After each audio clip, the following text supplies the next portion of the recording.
Los avances científicos han transformado nuestro mundo, ofreciendo innumerables beneficios para la humanidad. Sin embargo, en el trasfondo de estos logros se esconden sombras éticas muy profundas. A través de la historia, hemos sido testigos de brutales experimentos en nombre de la ciencia, recordándonos la importancia de la responsabilidad y la ética en la investigación. Uno de los episodios más sombríos es el proyecto Tuskegee, un recordatorio impactante de cómo la falta de ética puede causar un profundo sufrimiento. El experimento Tuskegee fue un estudio clínico llevado a cabo entre 1932 y 1972 en la ciudad estadounidense de Tuskegee, Alabama, por el Servicio Médico de Salud Pública de Estados Unidos. En ese entonces, 600 aparceros afroestadounidenses, en su mayoría analfabetos, fueron estudiados para observar cuáles eran los efectos de la progresión natural de la sífilis si no era tratada y si podía llegar a ser mortal. La década de 1930 marcó el inicio del estudio, una época en la que los Estados Unidos estaban inmersos en la Gran Depresión económica. El sistema de segregación racial conocido como Jim Crow estaba en pleno apogeo, imponiendo leyes y normas que discriminaban a las personas de color en todos los aspectos de la vida cotidiana, incluida la atención médica. El contexto social de segregación y discriminación racial influyó en la selección de los participantes del estudio, los que en su mayoría eran hombres afroamericanos con recursos limitados. Estos hombres, que ya enfrentaban desafíos significativos debido al racismo sistemático, fueron objeto de explotación en nombre de la investigación médica. Además, durante la década de 1930, la ética en la investigación médica estaba mucho menos regulada que en la actualidad, lo que permitió que este tipo de estudios se llevara a cabo sin el debido escrutinio y la protección de los derechos de los participantes. Los participantes fueron engañados de varias maneras para que se unieran al estudio y permanecieran en él, sin conocer la verdadera naturaleza de lo que les estaba sucediendo. Aquí te dejo algunos detalles sobre cómo se llevó a cabo este engaño. A los hombres afroamericanos seleccionados se les prometió atención médica gratuita para tratar lo que se les describió como mala sangre, un término utilizado para describir a las personas con anemia, fatiga y sífilis, entre otras enfermedades. Esto era especialmente atractivo en una época y lugar donde el acceso a la atención médica de calidad era limitado, especialmente para personas de color y en comunidades empobrecidas. A los participantes nunca se les informó adecuadamente sobre la veracidad y la naturaleza del estudio. No se les dijo que estaban siendo utilizados en una investigación médica para estudiar la progresión natural de la sífilis. Tampoco se les explicaron los riesgos, ni se les dio la oportunidad de tomar una decisión informada sobre su participación. Los médicos utilizaron términos vagos y confusos como mala sangre para describir las enfermedades, lo que hacía difícil para los participantes comprender la gravedad de su situación y las implicaciones del estudio. También se les ofreció tratamiento médico gratuito para sus problemas de salud, incluyendo exámenes médicos, comida caliente los días de consulta, transporte para visitar la clínica y alojamiento, además de un servicio gratuito de sepelio en caso de que algo saliera mal. En 1932, cuando el estudio empezó, los tratamientos para la sífilis eran demasiado tóxicos, peligrosos y de efectividad cuestionable. Parte de la intención del estudio era determinar los beneficios del tratamiento y su compensación contra la toxicidad y reconocer las diferentes etapas de la enfermedad para desarrollar tratamientos adecuados a cada una de ellas. Los médicos reclutaron a 600 varones negros. De los 600, 399 estaban infectados con sífilis antes de comenzar el estudio, para estudiar la progresión de la enfermedad durante los siguientes 40 años. Para establecer comparaciones, también se sostuvo un grupo de control de 201 varones completamente sanos.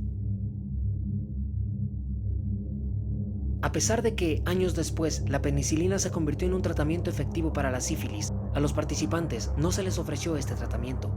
En vez de tratar a los sujetos del estudio con penicilina y concluirlo o establecer un grupo de control para estudiar el fármaco, los científicos del experimento Tuskegee ocultaron la información sobre la penicilina para continuar estudiando cómo la enfermedad se diseminaba y acababa provocando la muerte. También se advirtió a los sujetos que evitaran el tratamiento con penicilina, que ya estaba siendo utilizada para tratar a algunos enfermos de la zona. Esto para evitar que mejoraran o interrumpieran el avance natural de la enfermedad. El estudio continuó hasta 1972, cuando una filtración a la prensa causó su fin.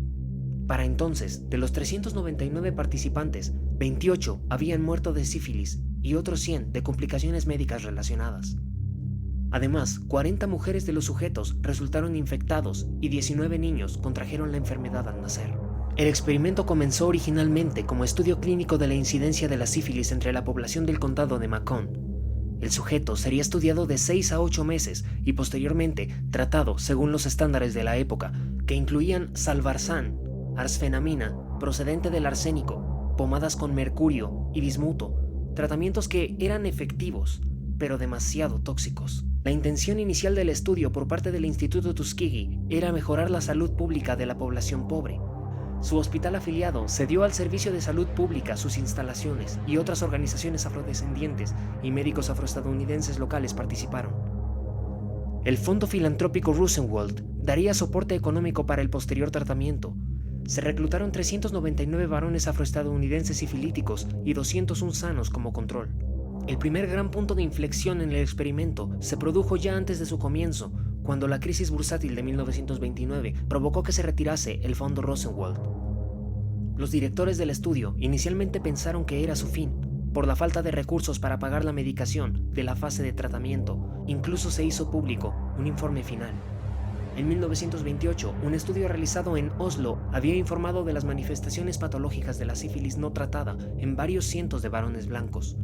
Era un estudio retrospectivo donde los investigadores habían recopilado información de pacientes que estaban ya contagiados y que habían permanecido cierto tiempo sin tratamiento. El equipo de Tuskegee decidió hacer un estudio progresivo equivalente al de Oslo. Inherentemente no había nada malo en ello, porque no había ninguna acción terapéutica que los investigadores pudieran realizar. Podrían estudiar la progresión de la enfermedad siempre que los pacientes no resultasen dañados. Su justificación fue hacerlo en beneficio de la humanidad. Sin embargo, los investigadores vieron su razón y juicios cegados por sus objetivos científicos y perjudicaron gravemente a sus pacientes, lo que al final se convirtió en el experimento no terapéutico en humanos más largo de la historia de la medicina. Las consideraciones éticas médicas, débiles desde el principio, se desvanecieron muy rápido.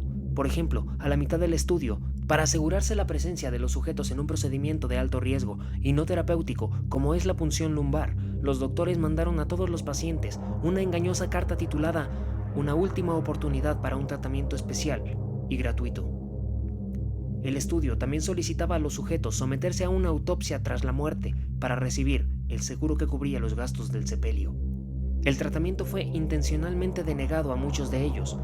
Muchos fueron engañados administrándoles placebos para poder observar la fatal progresión de la enfermedad.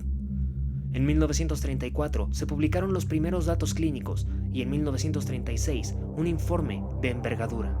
No era un estudio secreto. Numerosos datos y artículos fueron publicados a lo largo de todo el experimento. El segundo y crítico punto de inflexión llegó en 1947, para cuando la penicilina ya era un tratamiento normal para la sífilis. Muchos programas de formación para centros de tratamiento rápido fueron patrocinados por el gobierno de Estados Unidos para erradicar la enfermedad. Cuando varias campañas nacionales para acabar con las enfermedades venéreas llegaron al condado de Macon, los investigadores, aún así, impidieron que los sujetos participaran en el estudio con penicilina. Durante la Segunda Guerra Mundial, 250 de los 600 varones del experimento fueron reclutados. A todos se les dio diagnóstico de sífilis y fueron dados de baja, avisados de que requerían tratamiento. Sin embargo, los médicos del experimento impidieron el tratamiento, alegando que ya estaban siendo tratados gratuitamente. El representante del Servicio de Salud Política de la época dijo que, por el momento, estaban impidiendo que los pacientes positivos a sífilis reciban tratamiento. En 1972, cuando el estudio fue interrumpido por la opinión pública, solo 74 sujetos estaban aún vivos. 28 sujetos habían muerto de sífilis, 100 más de complicaciones relacionadas. 40 esposas de los sujetos resultaron contagiadas y 19 niños nacieron con sífilis congénita. En 1966, Victor Buxton, un investigador de enfermedades venéreas del Servicio de Salud Pública en la ciudad de San Francisco, envió una carta al jefe de la sección de enfermedades venéreas expresando su preocupación por la mortalidad del estudio. El CDC reafirmó la necesidad de completar el estudio hasta que todos los pacientes hubieran muerto para poder hacer las autopsias. Para reafirmar su posición, el CDC buscó y encontró apoyo para la continuación del estudio en las delegaciones locales de la Asociación de Medicina Nacional, que representaba a todos los médicos afroestadounidenses, y en la Asociación de Medicina Estadounidense. En 1968, William Bill Carter, estadístico afroestadounidense del Servicio Público de Salud, que trabajaba en el Departamento de Salud, Educación y Asistencia Social, fundó y editó Drum, una revista dedicada a acabar con la discriminación en su departamento, parte del Servicio de Salud Pública. En Drum, Jenkins pedía el fin del experimento Tuskegee, pero no tuvo éxito. A principios de los años 70, tras 8 años de lucha en secreto, Buxton finalmente acudió a la prensa. La noticia apareció por primera vez en el diario Washington Star el 25 de julio de 1972 y al día siguiente en la portada del New York Times. El senador Edward Kennedy organizó una visita de Buxton al Congreso, en la que el investigador médico testificó a consecuencia de la enérgica protesta en 1972. Un grupo consultor creado por Hawk determinó que el estudio no tenía una justificación médica y ordenó su fin, como parte de un acuerdo establecido en un juicio de acción popular, iniciado por la NAACP. Se compensó a los supervivientes participantes y a los familiares que habían sido infectados a consecuencia del estudio con $9 millones y la promesa de tratamiento médico gratuito. Cuando el estudio salió a la luz pública, el Dr. Heller defendió resueltamente la ética médica del estudio, afirmando que la situación de esos hombres no justifica un debate ético. Ellos eran sujetos, no pacientes. Eran material clínico, no personas enfermas.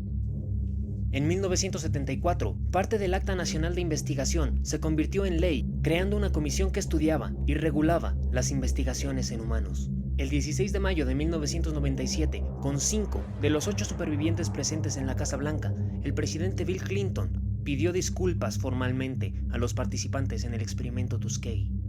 No se puede deshacer lo que ya está hecho, pero podemos acabar con el silencio. Podemos dejar de mirar hacia otro lado. Podemos mirarnos a los ojos y finalmente decir, de parte del pueblo estadounidense, que lo que hizo el gobierno estadounidense fue vergonzoso y que lo siento. El experimento sobre sífilis Tuskegee dañó el nivel de confianza de la comunidad afroestadounidense en la salud pública estadounidense. Al reverendo Jeremiah Wright, en una conferencia de prensa el 28 de marzo de 2008, le preguntó el moderador sobre si honestamente creía que el gobierno de los Estados Unidos había mentido sobre el SIDA, creando el VIH como un arma genocida en contra de la gente de color. Wright respondió, sustentando su hipótesis en el libro Emerging Viruses de Leonard Horowitz, y citando el experimento Tuskegee para reforzar su idea de que el gobierno de Estados Unidos es capaz de hacer cualquier cosa. En octubre de 2010 se revelaron datos sobre un experimento con seres humanos mediante inoculación de enfermedades venéreas que se llevaron a cabo por médicos estadounidenses en Guatemala. Así que de estos temas todavía hay mucho más. Si el video te gustó, agradecería que le dieras un like y lo compartas para que más gente conozca estas historias. Esto fue Night Stories y nos vemos en la próxima.